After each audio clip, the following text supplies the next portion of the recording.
An ancient farm on the verge of being swallowed by greed finds its last line of defense in the silent courage of a man who, without words, fights to keep his family's legacy alive. The sun rose lazily over the mountains of Virginia, painting the green fields of Hope Ranch in gold.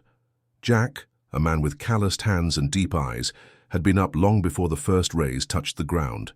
For him, each dawn was a new beginning, a silent promise between him and the land he cultivated. At 35, Jack carried on his body the marks of hard work and in his heart the memories of a childhood interrupted when, at 5 years old, silence became his permanent companion. The loss of hearing transformed him, but also connected him in a unique way to the ranch. He didn't need words to understand what the land told him. That morning, as he walked through the pasture with Star, his dark bay horse that followed him like a faithful shadow, Jack felt a different vibration in the ground. He stopped, crouched, down, and placed his hand on the earth. "Something is different today," he muttered to himself, feeling his own words reverberate in his chest. Star whinnied, restless, as if confirming her owner's intuition. The horse had always been his ears, perceiving sounds and movements even before Jack could notice any change in the environment. In the main house, built by Jack's grandfather almost a century ago, Mrs. Connie, the housekeeper who had cared for him since he was a boy, watched from the kitchen window. At 68, she knew Jack better than anyone, and immediately noticed his uneasiness. "The boy is sensing something," she commented to Tony, the foreman who had just come in for breakfast. "He has this connection with the land, knows things we can't even imagine." Tony, a man of few words and much loyalty, simply nodded. He had worked at Hope Ranch for almost 3 decades and considered Jack not just his boss, but the son he never had. "This ranch is his life, Mrs. Connie. It's the blood and soul of the boy." The morning followed its normal course. Jack checked the cattle, examined the coffee plantations that covered part of the property, and stopped by the stable to ensure Star was well fed. Each of his gestures was precise, each movement a demonstration of love for the ranch. It was then that he spotted a cloud of dust on the dirt road that wound its way to the headquarters. A black, luxurious car, completely out of place in that rural setting, was approaching. Jack felt Star restless at his side, as if the animal sensed the arrival of trouble. From the vehicle emerged a man in an immaculate suit and shoes that certainly weren't made for treading on dirt roads. Charles Magnus, a businessman known in the region for his ruthless negotiations, smiled with the confidence of someone who rarely heard no as an answer. "Good morning." "You must be Jack. I'm Charles Magnus," he introduced himself, extending his hand. Jack observed the man's lips and understood what he was saying. Years of practice had made him skilled at lip reading. He shook the offered hand firmly, but without mirroring the smile. "How can I help you?" he asked, his voice coming out in a slightly different tone, characteristic of someone who doesn't hear their own speech. "I've come to make you a proposal that will change your life," Charles responded, gesturing toward the ranch. "I have a grand project for this region, something that will bring development and put Golden Creek on the international luxury tourism map." Mrs. Connie appeared on the porch, watching the scene with suspicion. She knew this type of people well, those who arrived with grand promises and left only emptiness in place of traditions. Charles Magnus continued, his eyes shining with poorly disguised ambition. "I'm acquiring land to build the largest luxury resort in Latin America. And your ranch, my dear Jack, is exactly at the heart of the project." Jack remained impassive, his eyes fixed on Charles Magnus. "Hope Ranch is not for sale," he answered, with the simplicity of someone announcing an indisputable fact. The businessman smiled as if he had expected this response. "Every man has his price, Mr. Jack, and believe me, mine is very generous." At that moment, while the Virginia sun shone high in the sky, a shadow seemed to form over Hope Ranch. The silence that had accompanied Jack since childhood had never seemed so deafening as the premonition that now invaded him. The battle for his family's land was just beginning. If this story interested you, don't forget to subscribe to our channel and give a like. Tell us which city you're watching us from. We continue. Charles Magnus was not a man to give up easily. After Jack's Initial refusal, he decided to change strategy. Seated on the porch of the main house under the watchful eye of Mrs. Connie, who served farm coffee in antique porcelain cups, the businessman unfolded a map on the rustic table. "Look here, Jack. This project isn't just mine. It's the future of the entire region," he explained, pointing to areas marked on the map. "Your neighbor, Mr. Anthony, has already accepted my proposal. The same happened with the Mendoza farm."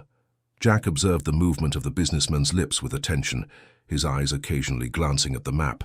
Star grazed near the porch as if standing guard. "Why exactly my ranch?" questioned Jack, his face a mask of tranquility that hid the inner storm. Charles Magnus smiled, a smile that didn't reach his calculating eyes. "Because your property is at the heart of everything. It has the best view, the best location, and mainly access to Crystal Creek," he answered, pointing to the waterway that cut through the property. "Without it, the project loses its main attraction." Mrs. Connie, who pretended to arrange flowers, in the corner of the porch frowned. She had known that creek since she was a girl, when she still worked for Jack's grandfather. It was more than water. It was part of the family's history. "You're offering me money for my history?" inquired Jack, his voice firm despite the contained emotion. "This land has the sweat of my grandfather, my father, and mine. There's no amount that can pay for that." The businessman took a deep breath, his countenance subtly changing to something harder, more determined. "I understand your sentimental attachment, but be realistic. You're a man alone with a disability. How long do you think you can keep this ranch productive?" The comment hit Jack like a physical blow, but he didn't show it. His expression remained unchanged, only his eyes darkened slightly. "Mr. Charles Magnus, I appreciate your visit, but my answer remains the same," he replied, standing up in a gesture that clearly ended the conversation. The businessman also stood, adjusting his impeccable suit. "Think it over, Jack. Opportunities like this don't come twice," he warned, his tone now carrying a veiled threat. "Progress comes for everyone, whether they want it or not." Jack accompanied the visitor to the car, maintaining his composure until seeing him depart in a cloud of red dust. Only when the vehicle disappeared around the bend in the road did his shoulders drop slightly. Mrs. Connie approached, touching his arm with the familiarity of someone who had watched him grow. "I didn't like that man, my son," she said, making sure Jack could see her lips clearly. "He has fox eyes." Jack nodded, his thoughts a whirlwind that contrasted with his calm exterior. "He'll be back, Mrs. Connie, and he won't be so polite next time." That afternoon, while inspecting the northern fence of the property, Jack found Tony observing something with concern. He approached and saw strange markings on the ground, colored stakes that certainly weren't there the day before. "They appeared early this morning, boss," explained Tony, gesturing so Jack could better understand. "Men from the town hall said it's for a topographic study." Jack crouched down, touching the stakes with suspicion. The feeling of being surrounded increased, as if invisible walls were closing around Hope Ranch. Upon returning to the headquarters, he found a different car parked. A young woman, approximately 30 years old, with curly hair tied in a disheveled bun and a professional camera hanging from her neck, was animatedly talking with Mrs. Connie. "This is Carolina, a journalist from Virginia Tribune," introduced the housekeeper, her gestures accompanying the words to facilitate Jack's understanding. Carolina smiled, extending her hand. "Pleasure to meet you.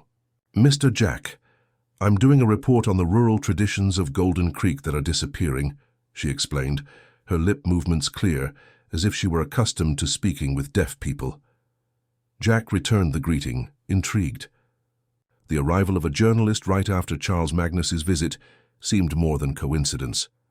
"And why did you choose my ranch?" he asked, direct as always. "Because Hope Ranch is one of the last that maintains the original traditions of the region," replied Carolina, her eyes shining with genuine interest. "And also because I heard rumors about a big tourism project that threatens to swallow historic properties like yours." Jack's gaze met Mrs. Connie's, a silent communication passing between them.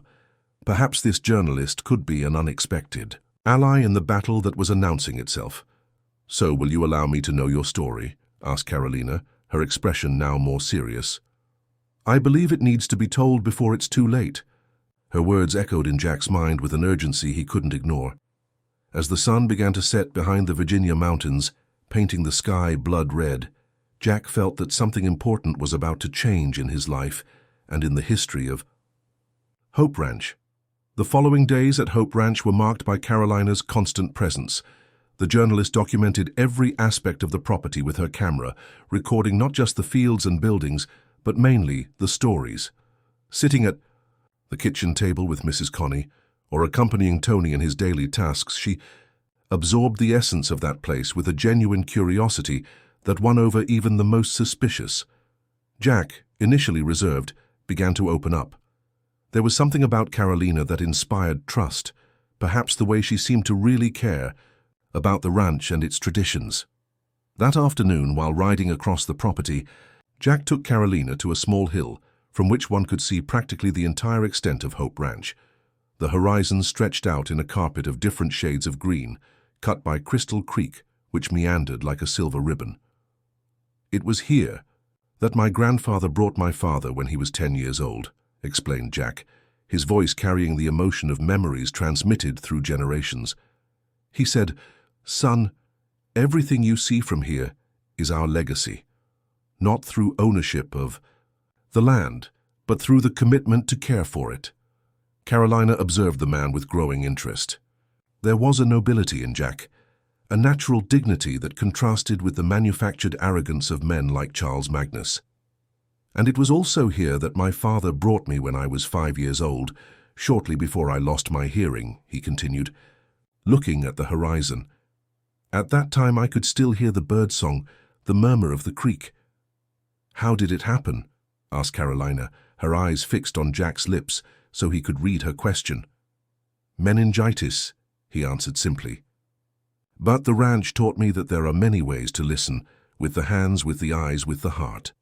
The journalist smiled, moved by the depth of this seemingly simple man. "You know that Charles Magnus has already given an interview saying the tourism complex is practically certain," she commented, changing the subject. "He talks as if all the lands were already his." Jack's countenance hardened. He's in for a surprise. As they returned to the headquarters, they spotted an unusual group near the main gate. About 20 people, many wearing Golden Creek University t-shirts, were chatting animatedly. "They're my students," explained Carolina, before Jack's questioning look. "Professor Henry from the history department is with them. I asked them to come." Jack furrowed his brow, confused by that small crowd on his property. For what? To begin documenting the historical and cultural heritage of Hope Ranch, she answered, a gleam of determination in her eyes. "If we can prove the historical value of the ranch, we can request its designation as a cultural landmark." The idea hit Jack like a ray of hope. He had never thought of this possibility. Professor Henry, a middle-aged man with graying hair and the appearance of someone who had spent his life among books, approached as soon as he spotted them.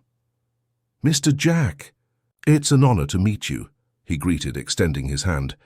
"Your ranch is a living treasure of Virginia history." Carolina translated the words for Jack, who was surprised by the academic's enthusiasm. "These colonial mansions, the traditional cultivation methods, even the layout of the property, following 18th century patterns," explained Henry, gesturing broadly. "All of this is invaluable for understanding our history." In the days that followed, Hope Ranch came alive in a way Jack hadn't seen in years. Students measured, photographed, interviewed. Mrs. Connie, initially wary of so many strangers, soon found herself telling old stories to fascinated young people. Even Tony, the reserved foreman, let himself be infected by the enthusiasm, showing traditional agricultural techniques.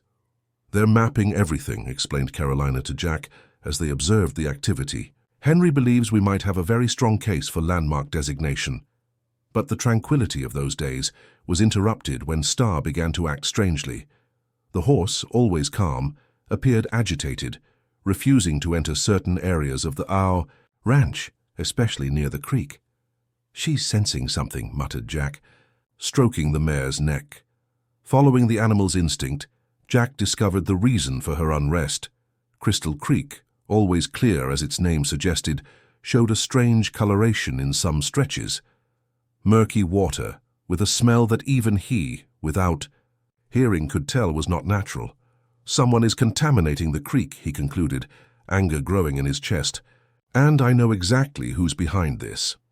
Carolina, who accompanied him, took several photos of the contaminated water. "This is an environmental crime, Jack. With this evidence, we can not only protect the ranch, but put Charles Magnus in a very complicated situation."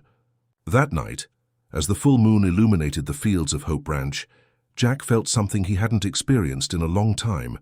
He was no longer alone in his fight. Unexpectedly, he had found allies willing to help him preserve not just the land, but all the history and tradition it represented. The news of Crystal Creek's contamination spread quickly. Carolina published a sharp article in the Virginia Tribune, exposing not just the environmental damage, but also suspicions that this was part of a strategy to devalue Hope Ranch. The reaction was immediate. Golden Creek residents, environmentalists, and even local politicians expressed indignation. Charles Magnus appeared at the ranch 2 days later, his customary smile of superiority replaced by a tense expression.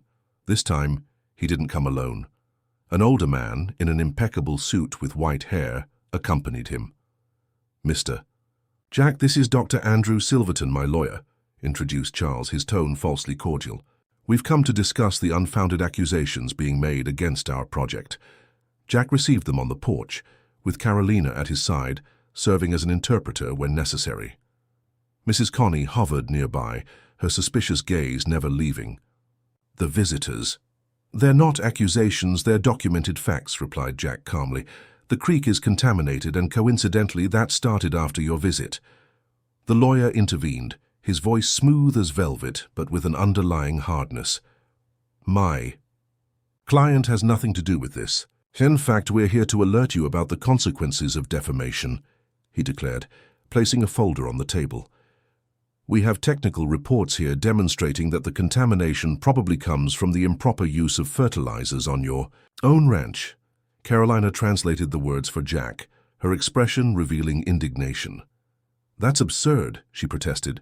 "Hope Ranch has used organic methods for 3 generations." Dr. Silverton smiled condescendingly. "Miss, I suggest you stick to the facts before publishing news articles. Mr. Charles Magnus is a respected businessman and will not tolerate his name being tarnished." Jack remained silent for a few moments, his eyes fixed on the visitors, evaluating them. "The truth always surfaces," he finally answered, "like the clean water that always returns after the rain." After the men left, Carolina seemed worried. "They're playing hardball, Jack, reversing the situation to intimidate us." But something about the visit had awakened an old memory in Jack.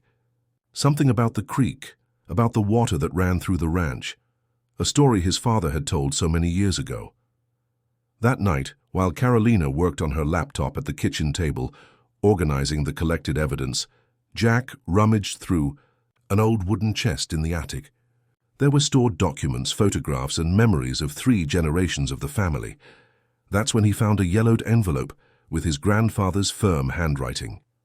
Inside was a letter addressed to his father, dated 1953, and a hand-drawn map of Hope Ranch. Jack hurried down the stairs, placing the documents on the table, interrupting Carolina's work. "I think I found something important," he signaled, carefully unfolding the map. The map showed the ranch as it was 7 decades, ergo with detailed annotations about the terrain. But what caught both their attention was an area marked near Crystal Creek, with the inscription, "Sacred Spring."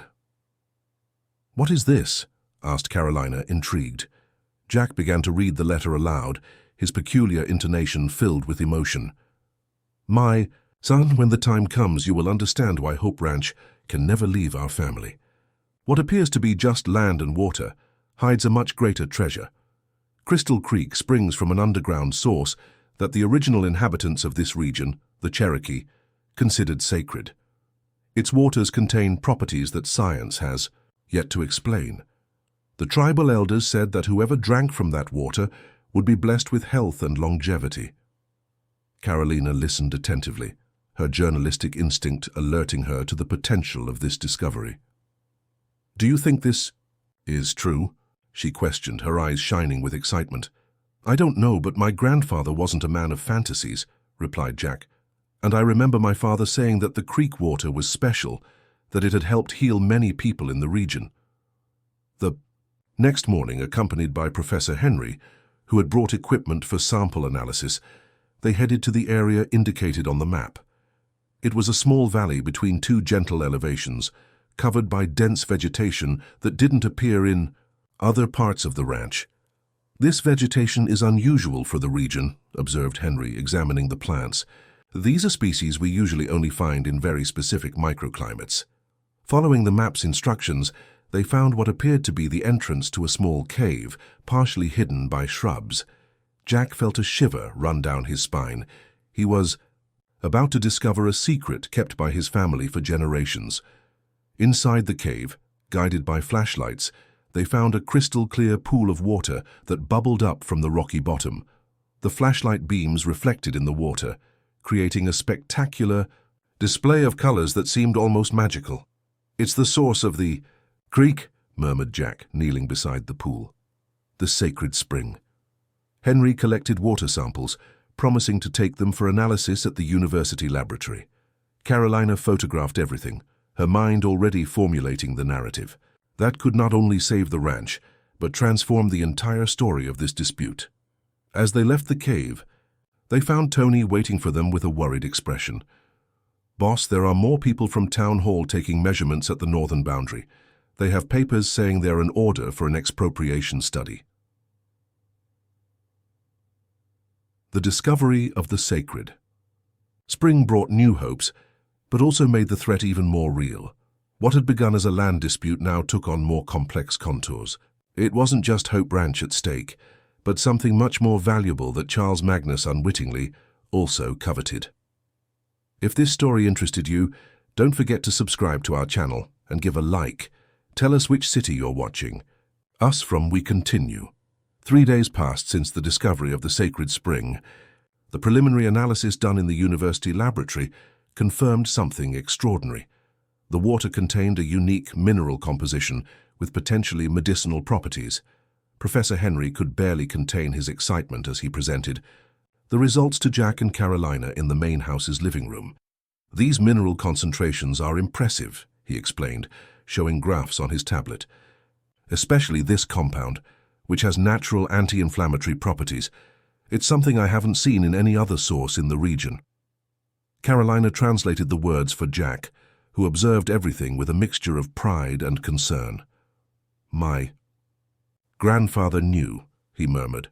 "That's why he insisted so strongly that the ranch should never be sold." The professor adjusted his glasses, his countenance becoming more serious. "Jack, this goes far beyond the land dispute. This water may have significant medicinal applications. We need to protect it, study it properly." That night, seated on the porch under a starry sky, Jack and Carolina discussed the next steps. The journalist seemed especially animated, her eyes shining in the lantern light. "We'll use this discovery to strengthen our case," she proposed. "The existence of the sacred spring not only confirms the historical and cultural value of the ranch, but also its scientific potential." Jack, however, showed hesitation. "What if publicizing this ends up attracting even more of Charles Magnus's attention?" he questioned. "If he discovers the true value of the water, he'll do everything to take the ranch." Carolina pondered for a few moments. "You're right. We need to be strategic," she agreed. "First, let's secure the landmark designation for the ranch as cultural heritage. Then we reveal the spring discovery, but with legal protection already established." The conversation was interrupted by the unexpected arrival of Andrew Genuine, the town hall employee Jack had met weeks before. The man seemed nervous, constantly looking over his shoulder as if fearing being followed. "I need to speak with you," he said, addressing Jack. "In private." Carolina interpreted the words, and after a confirming look from Jack, left them alone. Andrew waited until she was gone before continuing. "I've come to warn you. The town hall is being pressured to approve Charles Magnus's project. At any cost," he revealed, his voice low and urgent. "There are rumors of bribes, of backroom deals. Some council members are resisting, but others... Jack observed the man's lips with attention, absorbing every word. "Why are you telling me this?" he asked, suspicious. "Because my father worked on this ranch," confessed Andrew. "He always spoke of Mr. John, your father, as an honorable man. I can't stay silent watching injustices happen." Andrew's revelations confirmed Jack's suspicions. The battle would be even harder than he had imagined. He wasn't fighting just against Charles Magnus, but against an entire system that seemed to conspire to tear the land from him. The next day, Carolina organized a small meeting at the ranch. Besides Professor Henry, present were Dr. Lisa, a lawyer specializing in environmental and heritage law, and Ted, leader of a cultural preservation movement in Golden Creek. "The situation is complex, but we have legal avenues," explained Dr. Lisa after hearing the whole story. "The first step is to file a formal request for landmark designation based on Professor Henry's historical findings. Meanwhile, we can mobilize public opinion," added Ted. "Golden Creek has a strong tradition of preservation. People won't accept a piece of our history being destroyed to make way for a luxury resort." The plan began to be implemented immediately. Professor Henry expedited the report on the historical value of the ranch, while Carolina prepared a series of articles highlighting the cultural importance of the property, without yet mentioning the discovery of the sacred spring. In a few days, Hope Ranch became the center of a heated debate in Golden Creek. Groups formed on social media in defense of the property, and even some local politicians began to publicly question Charles Magnus's project. The businessman, feeling the growing opposition, decided to counterattack. In a televised interview, he presented the resort project as the economic salvation of the region, promising jobs and development. "We're talking about progress, about the future," he declared, his confident smile hiding his frustration. "We can't let a single property, no matter how traditional, block an opportunity that will benefit thousands of people." Carolina watched the interview with Jack, translating the businessman's words. "He's playing hardball, trying to turn the population against us," she commented. But the journalist didn't expect what happened next. Charles Magnus, looking directly at the camera, made a direct accusation. "What Mr. Jack and his new friends aren't telling you is that they're hiding something valuable on that ranch, something that belongs not to one family, but to the entire population of Golden Creek." Jack and Carolina exchanged alarmed looks. Somehow, Charles Magnus had discovered the sacred spring. The battle had just become even more dangerous. Charles Magnus's public accusation had exactly the effect he expected: confusion and curiosity. In the following days, Hope Ranch was surrounded by journalists, curious onlookers, and even government agency officials, all wanting to know what treasure might be hidden on the property. Jack remained firm, refusing to yield to the growing pressure. With Tony's help and some loyal neighbors, he managed to control access to the ranch, but the situation was becoming increasingly tense. "He's trying to force us to reveal the sacred spring," commented Carolina as they watched from a distance, a group of reporters camping near the main gate. "He wants to turn this into a matter of public interest." Dr. Lisa, who now officially represented Jack's interests, arrived that afternoon bringing worrying news. "The State Department of Environmental Protection has issued an order for inspection of the ranch," she informed, showing the documents. "They're alleging suspicion of illegal exploitation of natural resources." Jack absorbed the information with the serenity that characterized him, although his eyes revealed the concern he felt. "When will they come?" he asked. "Tomorrow morning," replied the lawyer. "We have the right to accompany the inspection, and I'll be here." That night, as Jack walked through the pasture under the silvery moonlight, Star approached silently, as she always did when she sensed her owner's uneasiness. The man stroked the horse's neck, finding comfort in the animal's unconditional loyalty. "What would my grandfather do, Star?" he murmured, more to himself than to the horse. "How would he protect our land?" It was then that a distant memory surfaced in his mind, something his father had mentioned years ago. Something about old documents kept not in the main house, but in the abandoned mill near the western boundary of the ranch. Without hesitation, Jack mounted Star and rode across the property, guided only by the moonlight and the intimate knowledge he had of every inch of that land. The mill, a stone construction that hadn't been used for decades, remained standing like a silent guardian from another time.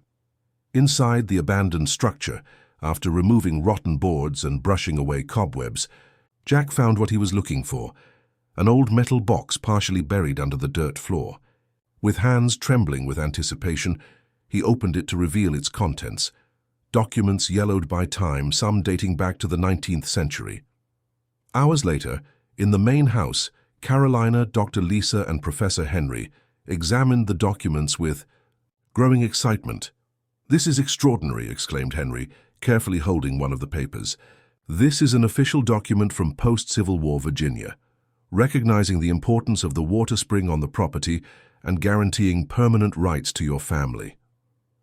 "And this one," added Dr. Lisa, pointing to another document, "is an agreement signed between your great-grandfather and the state government in 1923, confirming the protection of the area as a natural reserve of public interest, but under permanent custody of the family." Carolina translated everything for Jack, whose eyes shone with a mixture of pride and relief. "My grandfather knew this day would come," he commented. "That's why he preserved these documents away from the house, where they would be safe." The discovery completely changed the landscape of the dispute. Now they not only had historical and cultural arguments for the preservation of the ranch, but also legal support dating back almost 2 centuries. The next morning, when the EC's inspectors from the Department of Environmental Protection arrived, they were received by a confident Jack, accompanied by Dr. Lisa and Professor Henry. The inspection was carried out rigorously, but under the watchful eye of the lawyer, who ensured that everything was done within legal limits. To everyone's surprise, the inspectors themselves were impressed with the property's state of preservation, and especially with the way the spring and creek were protected. "We rarely see rural properties with this level of environmental care," commented one of the inspectors to Dr. Lisa as they finalized the visit. "The truth is, we didn't even know about this spring. It doesn't appear on the official hydrographic maps." The visit ended without any citations, which was already a victory. But the real test would come at the public hearing scheduled for the following week, when the resort project would be formally presented and interested parties could express their views. Meanwhile, Charles Magnus did not remain inactive. Through Andrew Genuine, the town hall informant, Jack and Carolina discovered that the businessman had hired a team to investigate the family's past and the ranch, seeking any irregularity he could use to his advantage. "He's desperate," commented Carolina, as they prepared their strategy for the hearing. "He knows we're gaining strength." What none of them expected was the surprising revelation that happened on the eve of the hearing. Andrew Genuine appeared at the ranch at nightfall, visibly agitated. "I discovered something you need to know," he said, looking nervously around. "Something about Charles Magnus and his true connection to this ranch." Carolina, translating the words for Jack, realized they were about to discover a secret that could completely change the course of this battle. What Andrew would reveal had the power to rewrite not just the future of Hope Ranch, but also the past that Jack believed he knew so well.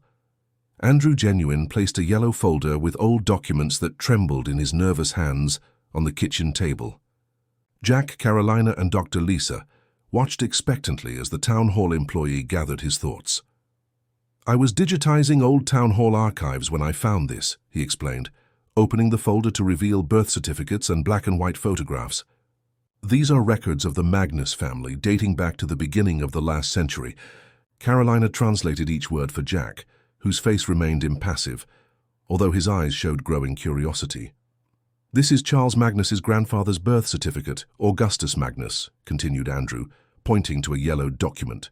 "Notice the mother's name, Mary Concepcion Hope." The surname caused an immediate impact on everyone present. Hope wasn't just the name of the ranch, but also the original surname of Jack's family, abandoned 2 generations ago when his grandfather adopted only the first name, John, as the family surname. "This means," began Carolina, but was interrupted by Andrew. That Charles Magnus is a descendant of a branch of the Hope family, he confirmed, a branch that apparently was distanced or left the region almost a century ago. Jack took the document, studying it carefully. The connection seemed unbelievable, but the evidence was there. "There's more," continued Andrew, showing another document. "I found this legal proceeding from 1927, where Augustus Magnus contested the ownership of Hope Ranch, claiming to have rights to part of the property as Mary Concepcion's heir." "What happened with the case?" asked Dr. Lisa, her professional interest piqued. "It was denied. The judge determined that Mary had formally renounced any rights to the ranch when she married a merchant from the city and left Golden Creek." The room fell silent for a few moments, everyone processing the implications of that revelation. "Charles Magnus isn't just after a business deal," concluded Carolina, looking at Jack. "He's trying to recover what he believes is part of his family's inheritance." "A generational revenge," murmured Jack, his voice laden with emotion. "He wants to complete what his grandfather couldn't." That night was long at Hope Ranch. While preparing their strategy for the next day's public hearing, Jack sifted through his own memories, trying to remember any mention of this lost branch of the family. His father rarely spoke about past family disputes, preferring to focus on the future, on preserving the legacy. At dawn, Jack made a decision that surprised everyone. Instead of simply confronting Charles Magnus at the hearing, he wanted to meet him beforehand, in private. "I have the right to know the complete truth," he explained, determined. "And I want him to know exactly what he's fighting against." Carolina managed to arrange the meeting through contacts at Town Hall. That afternoon, hours before the public hearing, Charles Magnus arrived at Hope Ranch. This time, he came alone, without lawyers or advisors. The two men met on the porch of the main house, where so many generations of the Hope family had contemplated the same landscape that was now the object of dispute. Jack offered coffee, which Charles accepted with a hesitant nod. "I know who you really are," began Jack, his eyes fixed on Charles's to read any reaction. "I know about your kinship with my family." The businessman showed no surprise, just a slight smile of acknowledgement. "So, you finally discovered," he replied. "I figured it would eventually come to light." "Why didn't you tell me from the beginning?" questioned Jack, with Carolina faithfully translating each word. "And what difference would it have made?" retorted Charles, his tone bitter. "My grandfather was expelled from this land, his grandmother practically disinherited when she married outside the family's approval. For 3 generations, the Magnuses carried the humiliation of being rejected by the Hopes." Jack listened, not just with his eyes but with his heart. For the first time, he saw beyond the implacable businessman's facade. He saw a man carrying the weight of ancestral grievances, of stories told and retold, until they became almost mythological. "This land isn't just a business deal for you, then," concluded Jack. "It's much more," confirmed Charles, his eyes scanning the landscape. "It's proof that the Magnuses finally overcame the Hopes, that we recovered what should have always been, at least in part, ours." The silence that followed was laden with history and emotion. Two families, the same blood divided by decades of resentment and distance. Two men, each in his own way, fighting for what he believed was his legitimate right. "Come with me," Jack finally said, standing up. "I want to show you something before the hearing." Without waiting for a response, he began walking toward the small valley where the sacred spring was hidden. It was time for Charles Magnus to know the true treasure that Hope Ranch guarded. A treasure that perhaps could finally heal wounds opened almost a century ago. The sun was beginning to set when Jack and Charles Magnus reached the entrance to the small cave. Carolina accompanied them at a respectful distance, understanding the importance of that moment, which somehow transcended the current dispute and touched on century-old family wounds. "The sacred spring," announced Jack, indicating the entrance partially hidden by vegetation. "The true treasure of Hope Ranch." Charles Magnus observed the location with a mixture of skepticism and curiosity. "This is what you've been fighting so hard for, a water spring in a cave." "It's not a simple spring," replied Jack, entering the cave and signaling for Charles to follow. "It's our common heritage."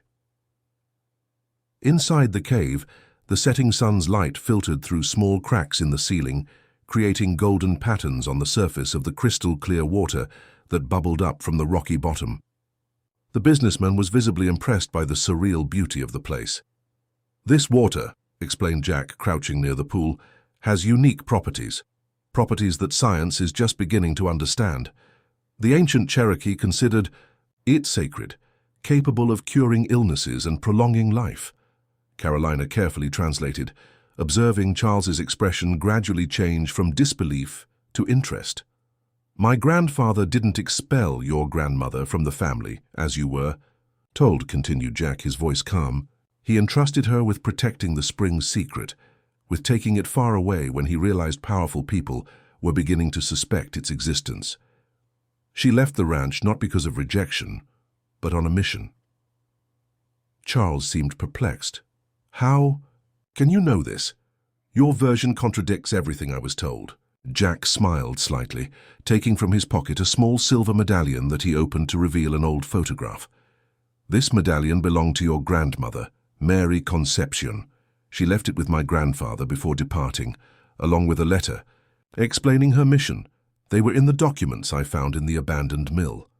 Charles took the medallion with trembling hands, recognizing it from family stories.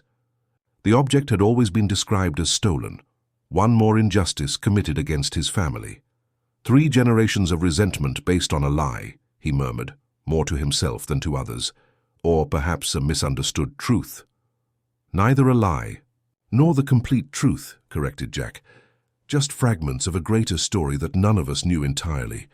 Your grandfather probably never knew about the mission entrusted to his wife. He interpreted the separation as abandonment, as rejection." The spring water bubbled gently, as if also participating in that reconciliation of stories and memories. Carolina remained silent, respecting the intimate moment between 2 men who discovered they were, after all, part of the same narrative. "Why are you showing me this now?" finally asked Charles, returning the medallion to Jack. "Why didn't you use this story, this evidence, to publicly discredit me?" "Because this spring doesn't belong just to me or to you," replied Jack. "It belongs to all who came before us, and to all who will come after. Our dispute is small compared to its importance." Leaving the cave, the 3 were greeted by the spectacle of the Virginia sky, tinged red and gold by the setting sun.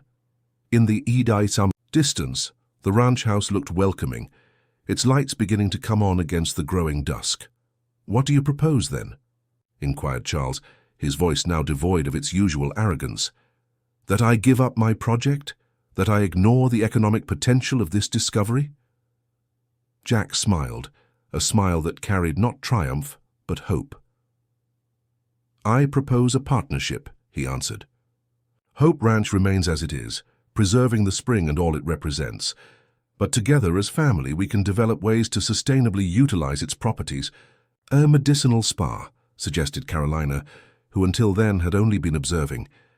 "Exclusive of the highest standard, integrated with nature, offering treatments based on the water's properties, but never compromising the spring or the ecosystem around it." The idea hovered between them like a tangible possibility, a path that didn't require destroying the past to build the future. Hours later, the public hearing that should have been a battlefield transformed into a forum for cooperation. To the surprise of everyone present, Charles Magnus announced the withdrawal of his original project and presented, in partnership with Jack, a new proposal, the creation of a private natural reserve that would include Hope Ranch and adjacent lands, with limited facilities for scientific research and sustainable tourism. "The true wealth of Golden Creek isn't in the gold that gave it its name, but in its natural and cultural treasures," declared Charles, under Jack's approving gaze.